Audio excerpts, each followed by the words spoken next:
એ ભાઈ આટલા બધા કપડા લઈને કઈ જાય છે? અલા ભાઈ રામદેવ કપડા વાળામાં ઓફર ચાલે છે, 500 રૂપિયામાં 12 શર્ટ આપે છે. આ 500 માં 12 આપે? હા, એટલે તો આખા વર્ષના કપડા લઈ લીધા છે. હા, લઈ લો જાઓ જાઓ.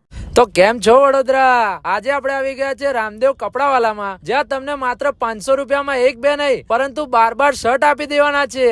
હા ભાઈ, તમે એકદમ સાચું સાંભળ્યું, 500 રૂપિયામાં 12 શર્ટ. આટલું જ નહીં, 999 માં 7 પ્રીમિયમ ક્વોલિટીના શર્ટ મળી જવાના છે. 549 રૂપિયામાં બિગ સાઇઝ ના 3 શર્ટ મળી જવાના છે. 1399 રૂપિયામાં 3 હેવી જીન્સ પણ મળી જવાના છે. 999 માં 5 ફોર્મલ પેન્ટ મળી જવાના છે. 1199 માં 3 કાર્ગો 6 પોકેટ મળી જવાના છે. 499 માં 3 પીસ ટ્રેક પેન્ટ, લોવર અને ચડ્ડા પણ મળી જવાના છે. 499 માં ડાઉન શોલ્ડર ટી શર્ટ મળી જશે, જે માર્કેટમાં 499 થી પણ વધુ ભાવમાં એક પીસ મળે છે. અને ભાઈ રામદેવ કપડામાં લોકોની ભીડ ઓછી થતી જ નથી. હજારોની સંખ્યામાં લોકો અહીંયાથી કપડા લેવા આવતા હોય છે, કેમ કે મને નથી લાગતું કે માર્કેટમાં આવી જોરદાર ઓફર તમને બીજે ક્યાંય જોવા મળશે. ભાઈ આ ઓફર લિમિટેડ ટાઈમ માટે રહેવાની છે. આજે જ કપડાનો ભંડાર ખરીદવા પહોંચી જાઓ રામદેવ કપડાવાલામાં. એડ્રેસ ની વાત કરું તો સોમા તલાવ 4 રસ્તા, Darshanam cross road complex, Pratapnagar road, Vadodara.